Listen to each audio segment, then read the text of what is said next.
My parents attempted to hand my inheritance to their golden child, but can you imagine being told your entire life that you're not enough, only to have your own parents try to steal your rightful inheritance because they think someone else deserves it more?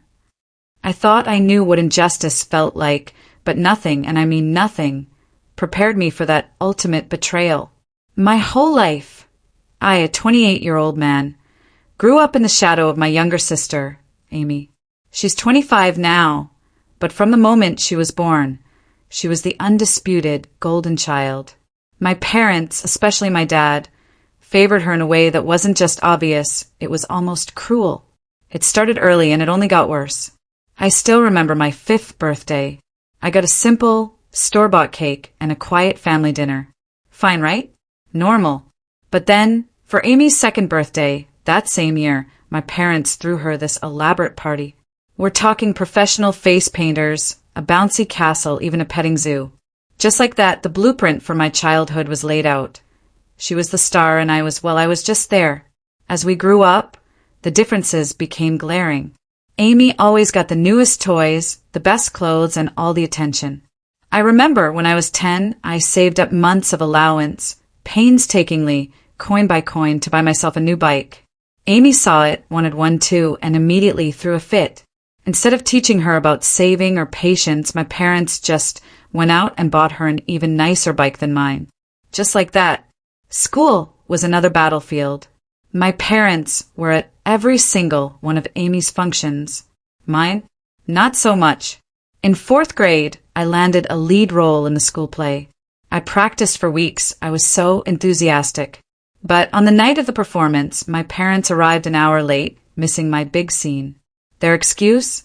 Amy had complained of a stomach ache, though she was perfectly fine later, and they'd just lost track of time playing with her. It was a punch to the gut. Academically, nothing I ever did seemed to measure up. I joined the math club, consistently pulled straight A's in middle school, even took 1st place in a regional science fair. My parents barely noticed. But when Amy scored A/B+ on one test in her weakest subject in high school, oh, she got a celebratory dinner and a brand new phone as encouragement. I was invisible. High school was pure grind for me, desperate for their approval. I kept a 4.0 GPA, was editor of the school newspaper, captain of the debate team. Amy, on the other hand, coasted. Barely scraped by with a C average, spent most of her time just hanging out. Then came my big break. I was chosen as one of 2 juniors from our university to attend a prestigious summer program at Harvard. It was a huge honor, a moment of real pride for me. I told my parents over dinner, beaming. My dad just grumbled, immediately changed the topic to Amy's upcoming dance recital. My mom offered a half-hearted, "That's nice," and moved on. The day I was supposed to fly out for Harvard, it clashed with Amy's recital. Of course it did. My parents couldn't take me to the airport because they had to see Amy perform. I ended up getting a ride from a friend's parents. The humiliation, it still stings. College applications were another agonizing ordeal. Months of perfecting essays, extracurriculars, SAT prep. I got into several elite colleges and landed a huge scholarship to my dream school. When I shared the news, their reaction was lukewarm at best. "That's good, but don't let it go to your head," my dad advised. "Colleges aren't everything," my mom added. "Just remember about us when you're off becoming a big shot." But when Amy barely passed high school and decided not to go to college, my parents were incredibly understanding. They admired her for knowing herself and defying social expectations, something they'd never once done for me. They even bought her a brand new car as a graduation gift. Emotionally, this constant favoritism took a massive toll on me throughout my teens and early 20s. I battled anxiety and depression. I started therapy in college, and that's when I finally began to understand that their actions weren't my fault. It took years to build up my self-esteem and learn to validate myself without needing their approval. My immediate family didn't help me, but I still managed to build a good life.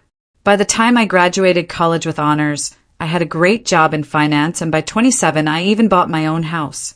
I was proud of what I'd accomplished, even if my parents weren't. And that's where the real drama truly began. My grandfather on my dad's side passed away recently. He was a successful businessman who built everything from nothing, and he left a substantial estate. In his will, he split his possessions equally among his grandchildren. Me, Amy, our cousins, and his children. My share? A significant amount, roughly $500,000. It would mean investing in my future, paying off my student loans, maybe even starting my own company someday. I was so happy, so excited about the possibilities this unexpected windfall presented. But when the will was read, my parents looked agitated. Later, they pulled me aside. They said they felt it was unjust that I received an equal portion. Amy, who, mind you, lives in their basement and works part-time at a coffee shop, needed the money more because she was suffering. I was stunned, absolutely floored, but I tried to keep my cool. I explained that Grandpa made this decision. It wasn't up to them how he chose to distribute his money. They insisted I should act morally and give Amy my fair part. When I refused, they exploded. They started guilt-tripping me, calling me unappreciative and selfish. My dad dragged up every single instance he could recall where they had supposedly helped me, conveniently forgetting about the car that bought Amy, the countless shopping sprees, and the fact that they still support her at 25. He mentioned paying for my medically necessary braces, which I helped pay for with a part-time job, buying me school supplies, the bare minimum, right, and letting me live at home during college. The hypocrisy was breathtaking. Then, things escalated quickly. My dad, who was the will's executive, decided he'd handle things himself. He declared that he would interpret Grandpa's intentions and give my entire share to Amy, along with her own inheritance. He said Grandpa would have wished for it if he'd known our unique situation. I was broken. This wasn't just illegal, it was a brutal reminder of how little my parents thought of me.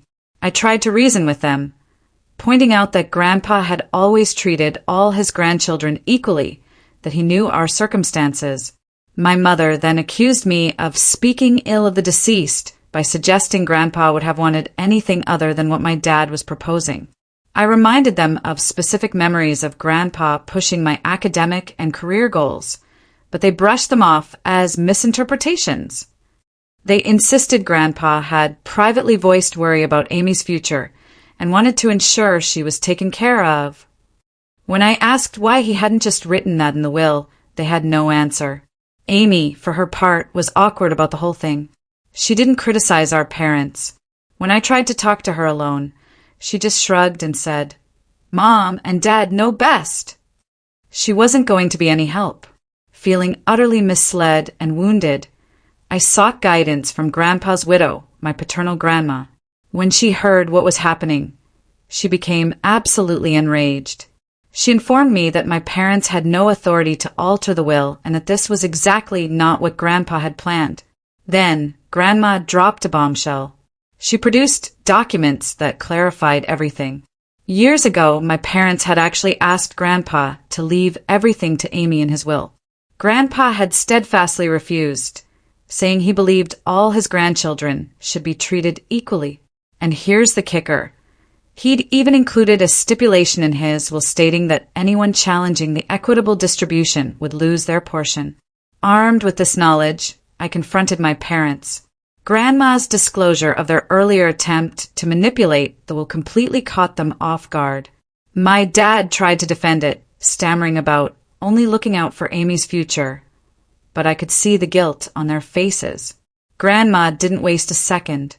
She immediately contacted the other executor of the will and the attorney. She also got in touch with my dad's siblings, who shared her outrage at what he was trying to do. Together, they stopped my dad's scheme cold and ensured the will would be carried out exactly as written. My parents were forced to back off, but they were furious with me. They argued I should have handled this in-house, instead of involving others, accusing me of turning the family against them. My mother sobbed about how I had split the family and deceived them. I remember telling her, I never expected anything from you anyway. My dad threatened to cut me out of their will entirely if I accepted the inheritance. They even threatened to break off all communication. In a particularly cruel blow, my mom remarked that my acceptance of the money proved I never truly loved them and was just ready to profit from their passing. This whole ordeal has created a massive rift in our extended family. A few of my cousins are incredibly supportive. They understand the long-standing favoritism and respect me for standing up for myself. Others think I should have just caved to preserve peace, believing family harmony comes first over financial considerations. Though my dad's siblings are definitely on my side, this has strained their relationship with my parents, too. And Amy? She's caught in the middle. She privately confided in me that she feels bad and didn't ask for any of this, but she's not ready to challenge our parents. She's been conditioned her whole life to depend on them, to seek their praise. I don't entirely blame her. Still, a part of me aches, wishing she would just stand up for me. Just once. This entire situation has dredged up so much past suffering and bitterness. I find myself reliving all those times I was passed over, dismissed, or disregarded in favor of Amy. The birthday celebrations I missed, the school functions my parents skipped, the successes that went unnoticed. This one event feels like it's brought a lifetime of unfairness to a head. Despite the turmoil, a tiny spark of empowerment is growing inside me. For the first time in my life, I'm confronting the unfair treatment from my parents. I'm declaring my value, refusing to be written off. It's terrifying and freeing all at once. Though I know I'm in the right, this family drama is utterly draining me. It's a level of stress I haven't felt since college. I've started having anxiety attacks again, and am thinking about going back to therapy to cope. Am I the one who should have just refused my inheritance and given Amy the money to maintain peace? I'm so tired of being the family scapegoat. But I also fear losing my family completely. Any guidance or perspective would be deeply appreciated. Update, 6 months later. Wow. 6 months since my first post, and so much has happened. I want to thank everyone for their incredible support and guidance. It truly kept me strong during the most trying circumstances. Let's start with the legal side. Many of you advised it, and yes, I consulted my own attorney. He confirmed that I had every right to inherit, and that what my dad attempted was in fact illegal. He helped me document everything and was ready to act legally if needed. Fortunately, it didn't come to that. Between my grandma, her attorney, and my dad's siblings, they worked things out without going to court. I received my full inheritance, and the will was carried out exactly as intended. Because of his attempts to manipulate the will, my dad was removed as an executor. This was a demanding process, spanning several weeks. My parents threatened litigation. There were tense meetings and furious phone calls, but ultimately the law was unambiguous and they had to back off. The family fallout, however, has been significant and is still ongoing. At first, my parents doubled down. They accused me of being greedy and neglecting my sister. They tried to rally other family members against me, spreading absurd allegations that I had somehow coerced Grandpa into giving me money. Luckily, most of the family saw through their trickery. About a month after the will was accepted, there was a truly unpleasant incident at a family gathering. My aunt was hosting, and my parents showed up unannounced. They hadn't been invited. They immediately made a scene, shouting about how I had taken from Amy and corrupted Grandma against them. My dad became hysterical, claiming I had ruined all their wonderful memories. And my mother, she actually flung an old photo album squarely at my feet. It was awkward and just horrible. It took several relatives to calm things down and persuade my parents to leave. But bless her heart, my grandmother emerged as my most powerful supporter through all of this. She shared stories of how my grandfather had always been proud of my achievements, and how he specifically wanted to ensure all his grandchildren had equal opportunities.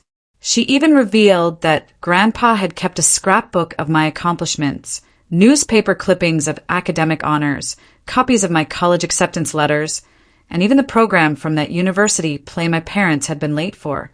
This insight was both heartbreaking and incredibly validating. Grandma also volunteered to set the record straight with the wider family. She organized a separate family gathering, excluding my parents, and laid out the entire history of my parents' partiality, including events I had long forgotten or never even known about. Having someone, finally, acknowledge the unfairness I'd endured for years was incredibly vindicating, but it also reopened old wounds. And my sister, Amy, she finally found her voice. She came to me, privately, and apologized for not sticking up for me earlier. After some serious soul-searching and several long talks with Grandma, she admitted she thought our parents' favoritism was wrong, but had been too scared to confront it. We had a long, emotionally intense conversation about our childhood and how it impacted both of us. Amy confessed that being the favorite wasn't as wonderful as it seemed. She never learned how to stand on her own 2 feet and felt immense pressure to live up to our parents' impossible expectations. She shared stories of times she yearned to do things herself, but our parents would swoop in and handle everything, robbing her of the chance to develop and learn from her mistakes. That talk marked a sea change in our relationship. We've started to mend the sibling bond our parents' partiality had shattered. We meet regularly for coffee now, just the 2 of us, to talk and encourage each other through this ongoing family crisis. Amy shocked everyone by declaring she was going to pay for college with her inheritance. She said seeing me stand up for myself motivated her to start taking control of her own life. She decided what she wanted to study and enrolled in a local community college, planning to transfer to a 4-year university later. My parents let out startled gasps. I think they finally realized that their babying hadn't done Amy any favors after all. My parents' reaction to all this has been diverse and ever-changing. They initially attacked both of us furiously. They tried to guilt Amy into quitting college to help the family, claiming I had turned her against them. When that didn't work, they shifted strategies. After several protracted talks with my grandmother and seeing Amy's remarkable transformation, my mother began to recognize how damaging their actions had been. She's made some hesitant moves toward reconciliation, even starting therapy to address her own issues. She reached out to apologize, owning that she had been unfair and asking for a chance to make things right. It's a slow process, and while I'm cautiously hopeful, I'm also maintaining strong boundaries. Sadly, my dad has been less willing to own any mistakes. Still furious, he feels like he's the victim in all this. He's been cold toward Amy since she chose to go to college and barely speaks to me. He's tried a few times to control us, threatening to sell our childhood home if we fail to come to our senses, or forgive us if we realize we were wrong. While Amy and I are both standing strong, it hurts to see him distance himself from both of his children like this. The dynamics among the extended family have shifted dramatically. I'm now much closer to my dad's siblings, who have been incredibly supportive, and of course my grandmother.